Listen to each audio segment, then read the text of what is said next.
learning a lot these past 2 days, and every time I hear something that I've never heard before, I want to share it with all my friends because everybody should know this stuff.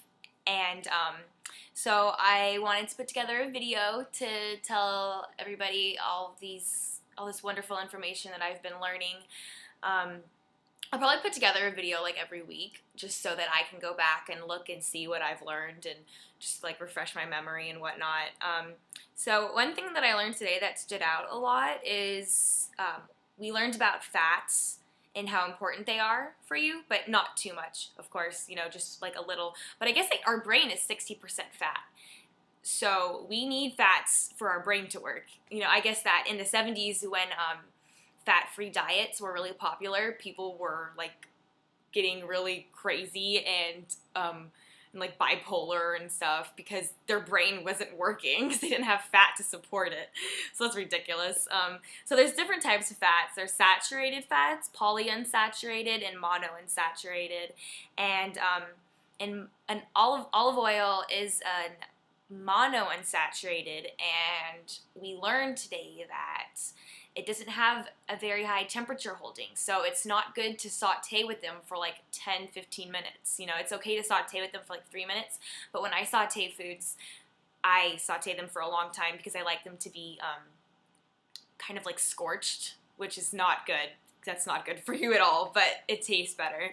And damaged oils they're not good for you because when you damage them, when you burn them, they lose all of their omega value, and the omega is what you need for your brain. So that's going away. So you're just consuming oil that's just going to make you fat, the bad kind of fat, and the oil turns rancid. So, and that causes inflammation inside of you. It makes all of your organs get all puffy and bleh. So that's not good. And I do that a lot, and I can tell sometimes after I saute foods that I feel kind of funky, and so I'm not going to do that anymore. And coconut oil has a much higher temperature holding, so I'm definitely going to start using that. I know Rachel, I know you use coconut oil in your sautés, so that's awesome. And yeah, coconut oil is it's a saturated fat, and that's the best. That's the most whole fat, so that's the best one to use. Another thing that I learned is why organic foods are so good for you. Organic foods are definitely worth the extra $1.25, just because the skin on most fruits and vegetables is usually what holds all the nutrition and stuff, and when they're not organic, you have to wash the skin off. Sometimes you have to peel it off, with carrots and potatoes and stuff, and that's where all the nutritional value is. So if you're getting it not organic, then you have to take that off, and there goes half your nutritional value, and I guess that organic foods have 60% more nutrition in them or something. I'm trying to find it right now, but yeah, I don't know. Oh, yeah. Here we go. Yeah, no, I don't know. Just lots of words. Okay, so, yeah. So organic's definitely worth the extra money. And also, organic farms usually are not monoculture farms. And monoculture farms is when it's just one item being produced, and that doesn't produce good dirt. And a lot of times we don't have enough minerals in our body because the dirt is bad, because we're not buying organic foods, and our body can't produce minerals. Okay, our body can't produce minerals. Sorry, I'm thinking of all these things I want to talk about. I should have mapped this out before.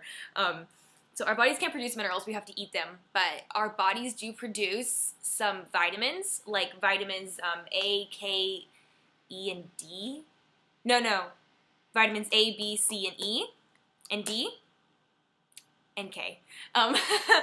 So we need fats to produce those, because those are fat-soluble vitamins. So, if we'll say we eat carrots, and that's vitamin A, carrots don't actually have vitamin A in them. They have beta-carotene. And then when we eat them, and then they go through our fat cells, then it becomes vitamin A. So we need good fat to produce vitamins, certain vitamins and stuff. But minerals we can't produce on our own, so we need to eat organic foods to get those minerals. And another thing that I learned is what refined foods are. And I guess that when refined foods first came out, they were touted as being like cleaner because they were refined, you know? But that's not true at all. Refined just pretty much means like, so refined is white rice and unrefined is brown rice. So what they do to turn it from brown rice to white rice is they take the brown rice and they take off like the outer layer to like clean it, but it's not cleaning it. It's taking off the skin, like with a carrot, you know.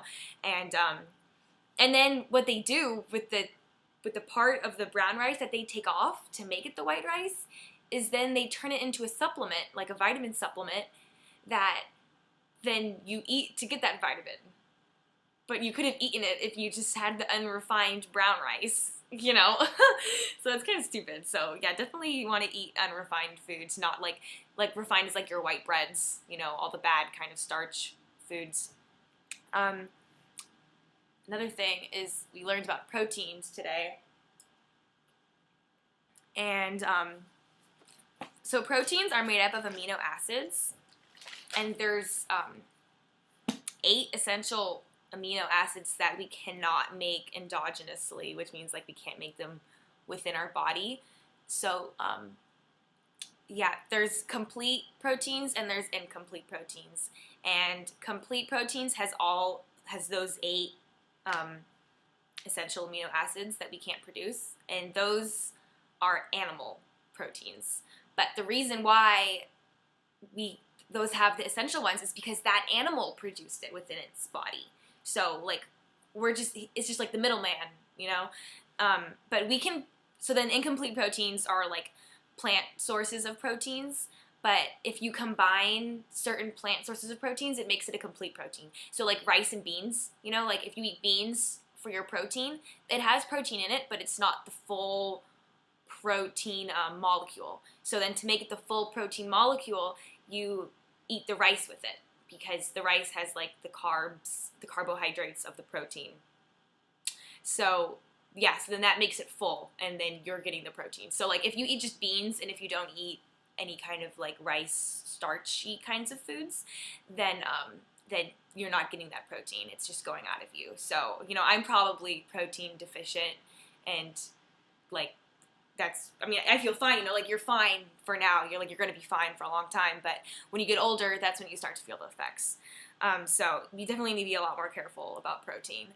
And you can combine peas with protein. I never eat peas, but yeah, I'll probably eat more rice now. And you don't have to eat them in the same meal. So like say you eat like nuts early in the daytime, and then later on 6 to 8 hours later, that's the time gap that you can. That's the longest time difference that you can combine those. Then you eat rice 6 hours later, and then that's fine. That makes it complete.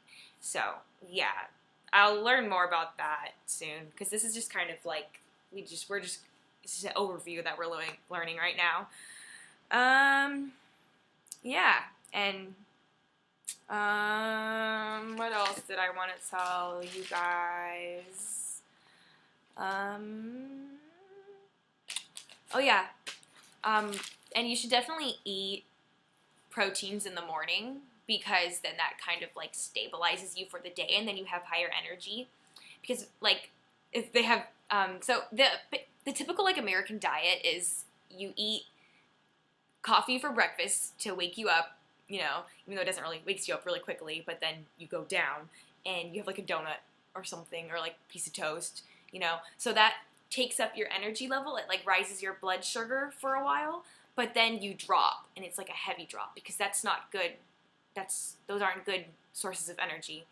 And then like you go for lunch and you get a pizza or like a burrito or a sandwich, and then that rises you up again, but for like an hour, and then you drop again. And you know, so it's just like a constant, that those are all like those very just energy attacking foods, you know, but they're not consistent.